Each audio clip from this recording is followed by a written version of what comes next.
Hello student, welcome to accountancy class. आज हम discuss करेंगे adjustment of GST. First of all तो हम समझ लेते हैं कि जीएसटी होता क्या है। जैसा कि आप बिजनेस में ऑलरेडी पढ़ चुके हो कि जीएसटी जो है वो ओवरऑल बहुत सारे जो टैक्सेस थे उन सभी टैक्सेस को रिप्लेस करके एक कॉमन टैक्स बना दिया गया है, that is GST, goods services tax. Okay, तो यहाँ जो जीएसटी है उसने अप्रोक्स 17 टैक्सेस को रिप्लेस किया है। 17 टैक्सेस है जिसमें 8 स्टेट गवर्नमेंट के हैं और 9 सेंट्रल गवर्नमेंट से रिलेटेड हैं। 8 सेंट्रल गवर्नमेंट से रिलेटेड है और 9 स्टेट गवर्नमेंट से रिलेटेड है। उन सभी टैक्सेस को रिप्लेस करके जीएसटी बना दिया गया है। ठीक है, क्योंकि इसकी वजह से हमारी जो बिजनेस पॉलिसीज हैं वो काफ़ी स्मूथ आ गई हैं रनिंग में। क्योंकि पहले जो बिजनेसमैन था वो बहुत सारे टैक्सेस को पे करने में उलझा रहता था, तो उसकी कुछ उलझनों को कम करने के लिए एक कॉमन टैक्स बना दिया गया है जीएसटी। ओके, तो जब हमारे पास जब हम फाइनल स्टेटमेंट्स तैयार कर रहे होते हैं और हमें ये पता चलता है कि हम किसी ट्रांजैक्शन से रिलेटेड जीएसटी या एसजीएसटी जो है उनको लिखना भूल गए हैं, या कोई आउटस्टैंडिंग एक्सपेंसेस थे, प्रीपेड एक्सपेंसेस थे, वहां पे हम जीएसटी का एडजस्टमेंट कैसे करेंगे। ठीक है, तो चलिए देखते हैं एक एग्जांपल। ये एग्जांपल मैंने आउटस्टैंडिंग एक्सपेंसेस से रिलेटेड लिया है कि यहाँ आपको रेंट आउटस्टैंडिंग दिया हुआ है 10,000 रुपीज का। आपका रेंट आउटस्टैंडिंग है 10,000 और रेंट पर जो सीजीएसटी और एसजीएसटी लगता है दैट इज 6% ईच, 6% दोनों के लिए है। अब ये आपको पता होना चाहिए कि सीजीएसटी किस पे लगता है और एसजीएसटी किस पे लगता है। देखिए, सीजीएसटी का मतलब होता है central goods and services tax and that is state goods and services tax. ठीक है, जो एसजीएसटी और सीजीएसटी होता है ये टैक्स लगते हैं जब कोई भी बिजनेस जो है वो डील कर रहा होता है विद इन अ स्टेट, एक ही स्टेट में। फॉर एग्जांपल, अगर आप हरियाणा से हैं और हरियाणा में ही आपके बिजनेस डील हो रहा है, किसी दूसरी डिस्ट्रिक्ट में आप अपना सामान बेच रहे हो या वहां से कुछ परचेज करके लेके आए हो, तो उस केस में आपको सीजीएसटी और एसजीएसटी पे करना होगा। लेकिन अगर आप इंटर स्टेट वहां से बाहर आप चले जाते हो, दूसरी स्टेट्स में चले जाते हो, फॉर एग्जाम्पल हरियाणा का राजस्थान के साथ कोई ट्रांजेक्शन चल रहा है, तो उस केस में आईजीएसटी पे करना होता है। ओवरऑल एक ही टैक्स हो जाता है, दैट इज आईजीएसटी। ओके, तो आईजीएसटी का मतलब होता है integrated goods and services tax. देखते हैं अब। तो चलिए अब बात आती है कि हम जो अपना जीएसटी लिखते हैं उसमें इनपुट वर्ड कब यूज होता है और आउटपुट वर्ड कब यूज होता है। देखिए बेटा, जैसा कि आप अच्छे से जानते हो कि जो हमारा सेल्समैन होता है वो टैक्स जो है वो अपनी पॉकेट से पे नहीं करता, वो पेमेंट करता है गवर्नमेंट को कस्टमर के बिहाफ पर। ठीक है, परचेज के टाइम पे जो भी उसने टैक्स पे किया वो फाइनली किसकी पॉकेट से जाने वाला है, कस्टमर की से। ठीक है, तो उस केस में यहाँ परचेज करते टाइम जो टैक्स दिया जाएगा, मतलब जो टैक्स पे करेंगे गवर्नमेंट को, वो टैक्स हम लिखेंगे इनपुट एसजीएसटी, सीजीएसटी या फिर आईजीएसटी। ओके, वो उसके नेचर के अकॉर्डिंग कि उसे हम कहाँ से परचेज करके लेके आ रहे हैं। ठीक है, तो ऐसे ही सेल से रिलेटेड होता है। सेल करते हैं तो उस टाइम हमारे पास टैक्स रिसीव कर रहे होते हैं हम, और किससे रिसीव हो रहा होता है, कस्टमर से। मतलब उस वक्त हमारे पास जो टैक्स है उसका इनपुट हो रहा होता है। ठीक है, तो यहाँ हम जो आउटपुट होता है, क्योंकि वो टैक्स बाहर से आया है और उस टैक्स को हम पे कर देंगे गवर्नमेंट को।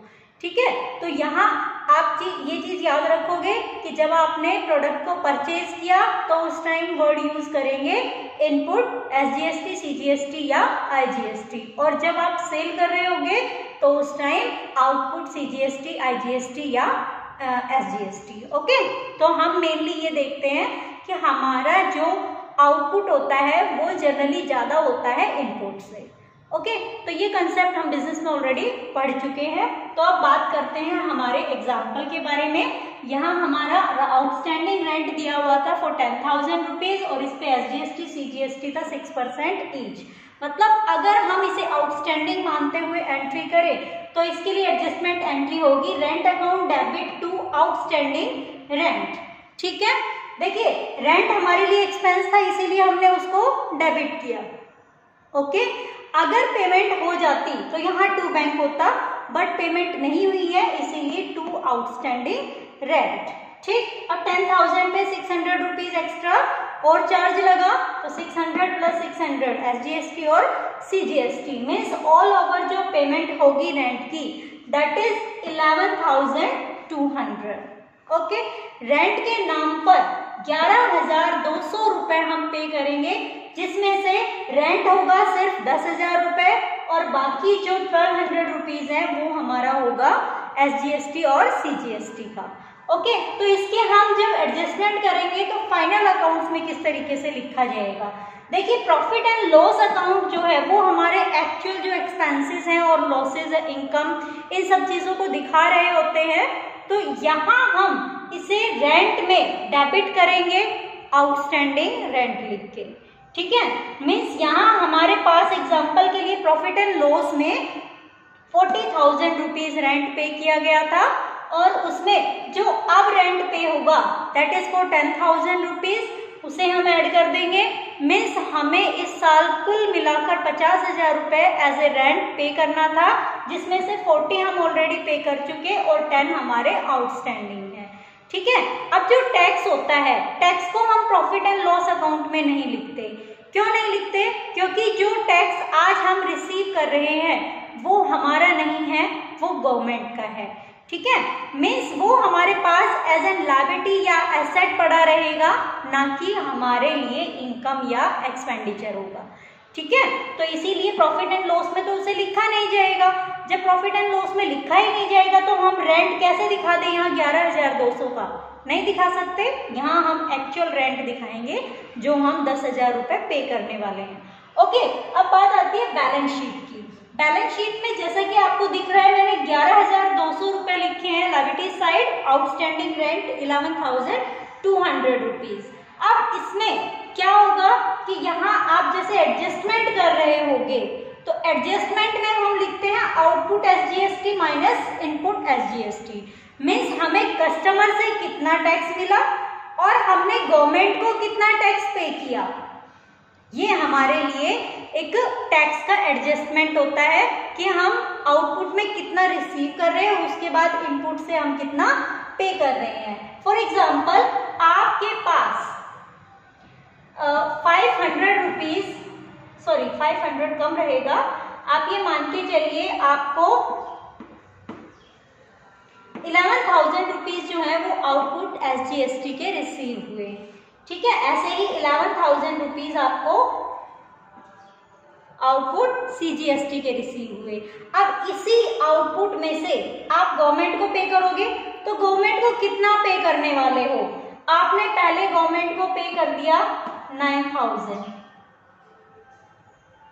या ऐसा करते हैं यही ले लेते हैं 600 रुपए आपके आउटस्टैंडिंग है, तो हम ये मान के चलते हैं आपके पास 600 रुपए पहले से थे, इसको भूल जाइए।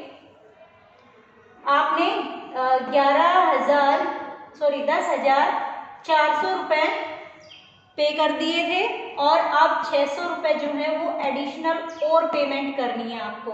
मतलब जो इनपुट SGST है उसमें आप ऐड कर दोगे ऑल ओवर जो भी आपको टैक्स रिसीव हुआ था उसमें से लेस करने के लिए। एग्जाम्पल क्या हो रहा है अब आपके पास?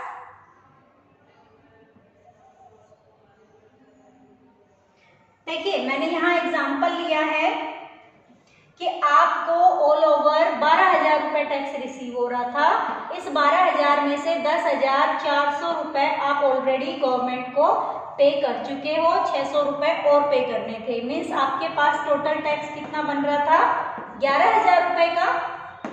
अब आपको मिला कितना था आउटपुट SGST में? 12,000 रुपए, और इसमें से आपने 11,000 रुपए गवर्नमेंट को पे करने हैं। तो सरप्लस जो होगा वो आपके बेनिफिट में आ जाएगा।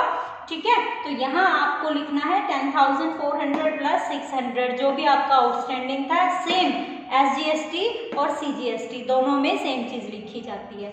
ओके, तो ये हमारा कंसेप्ट था adjustment of GST on outstanding expenses.